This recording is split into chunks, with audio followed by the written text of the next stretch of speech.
पंजाब और खैबर पख्तूनख्वा में इलेक्शन के अल्तवा से मुताल्लिक केस में सुप्रीम कोर्ट के फैसले पर वफाकी वजीर कानून सेनेटर आजम नजीर तारड़ ने अपने रद्द अमल का इजहार किया है। सुप्रीम कोर्ट के फैसले के बाद मीडिया से गुफ्तगू करते हुए वजीर कानून का कहना था, सुप्रीम कोर्ट को इज्तिमाई दानिश से फैसला देना चाहिए था, फैसला लार्जर बेंच को देना चाहिए था। सेनेटर आजम नजीर तारड़ का कहना था, 3 रुकनी बेंच के फैसले पर दुख और अफसोस का इजहार कर सकता हूँ। फैसले से मुल्क में जारी सियासी आईनी बहरान में इजाफा होगा। सुप्रीम कोर्ट ने सियासी जमातों और वकला के मुतालबात पर गौर नहीं किया।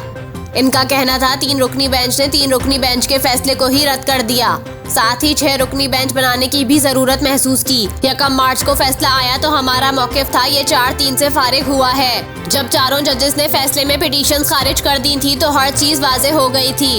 इस इबहम को दूर करने के लिए फिल कोर्ट को बैठना चाहिए था। वजीर कानून का कहना था, कल अटॉर्नी जनरल ने मशवरा दिया था कि 9 में से बाकी मानदा 6 जजेस का बेंच बना दिया जाए, लेकिन सुप्रीम कोर्ट ने इनकी इस्तदा मुस्तरद कर दी। याद रहे कि सुप्रीम कोर्ट के 3 रुकनी बेंच ने इलेक्शन कमीशन का 8 अक्टूबर को पंजाब में इंतखाबात कराने का हुक्म कालादम करार देते हुए सूबाई असम्बली में 30 अप्रैल से 15 मई के दरमियान इंतखाबात कराने का हुक्म दिया है।